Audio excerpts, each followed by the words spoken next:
Hey everyone, welcome to Crime Chronicles, where I'll be sharing true stories about murders, strange historical events, haunted places, and all those stories that make us stop and say, what on earth is going on with people? Now, a quick warning, these stories may contain violent or disturbing events that could be upsetting to some viewers, so please read the description carefully to make sure this episode is suitable for you. Now, let's get into today's story. So sit back and get comfortable. There's a famous old saying in Britain, "Sweet Fanny Adams." If we translate it literally, it's a phrase people use when they want to say something is worthless, meaningless, or basically nothing. But how did this strange expression come to mean that?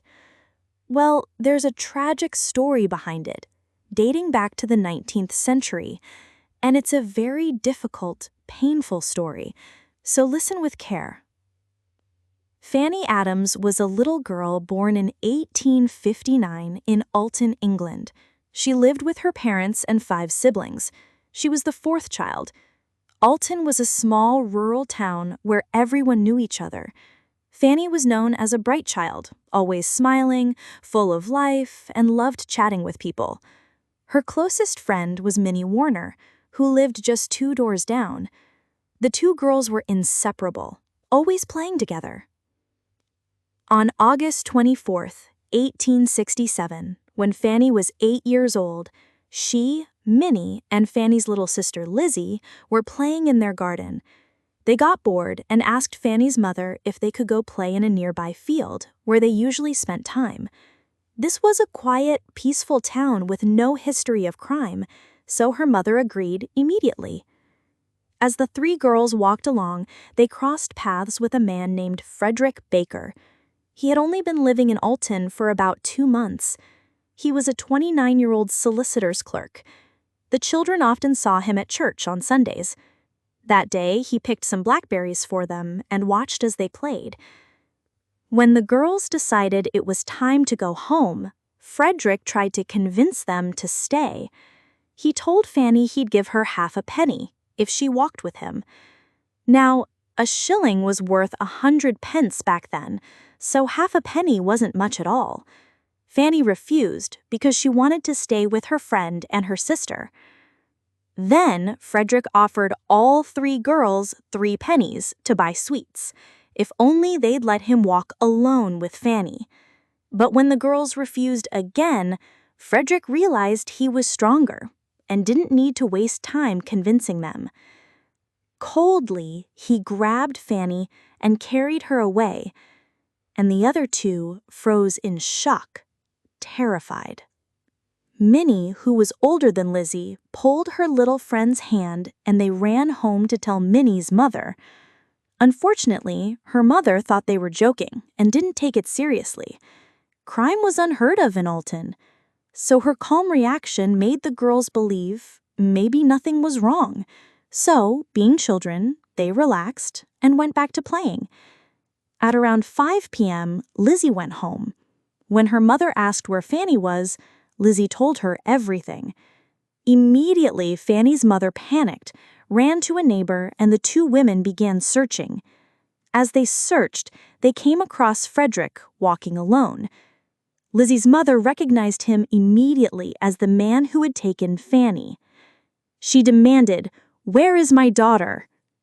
He calmly replied that he had given Fanny some money for sweets and left her at the town gate.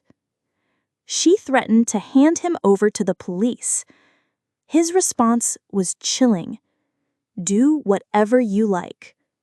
Being a solicitor's clerk gave Frederick a respected status in society, and he clearly believed his position would protect him. The mothers, clinging to a small shred of hope, wanted to believe him. But when Fanny still hadn't come home by 7 p.m., neighbors gathered to begin a large search. They retraced the girls' path through the fields, but there was no sign of Fanny, until one of the searchers stumbled upon something horrific. In a field of tall crops supported by wooden stakes, They found a child's severed head, the ears cut clean off. Fanny's mother didn't see it herself, but when she heard the description, she knew deep inside it was her daughter. She ran home to tell her husband, but collapsed before she could reach him. The father, devastated, grabbed his shotgun, ready to kill the man who did this. Neighbors restrained him, urging him to let the police handle it. The Alton police had never dealt with such a brutal crime. They immediately launched a full investigation. It took several days to recover all of Fanny's remains. Her body was dismembered and scattered across the field. Her clothes were torn and thrown about. When they found her torso, every organ had been removed. Her remains showed multiple stab wounds from a small knife, but they also found a large stone with blood and hair on it, suggesting it may have been the actual murder weapon. When the search ended, police gathered her remains into a bundle, labeled "Parts of a Child." Frederick was arrested. He denied everything, but bloodstains were found on his clothes. In his office, police discovered a diary entry dated Saturday, August 24, 1867. It read, "Killed a young girl. It was fine and hot." He claimed insanity, citing a family history of mental illness, but the plea was rejected. He then claimed he had been drunk that day, but witnesses insisted he was sober. At that time, forensic science was very limited. They couldn't test whose blood was on his clothes. The knives found on him had no traces of blood, and no one had seen him commit the crime. But 2 months later, a boy testified that he had seen Frederick on the day of the murder, around 2 p.m., his hands and clothes covered in blood, washing them in a river along with a small knife. That was enough. The jury took only 15 minutes to find him guilty. He was sentenced to death, and in December 1867, Frederick Baker was hanged before a crowd of over 5,000. That was the tragic story of Fanny Adams, an innocent child who lost her life in the most horrific way. But what about the phrase, "Sweet Fanny Adams"? After her murder, sailors in the Royal Navy were giving cheap, unpleasant canned meat. They joked that perhaps it was made from Fanny's remains. And so the phrase began to be used to describe something worthless, cheap, or nothing. But one thing's for certain, Fanny Adams was worth far more than that. That was today's story. If you enjoyed it, or if you found yourself saying, "What on earth is going on?"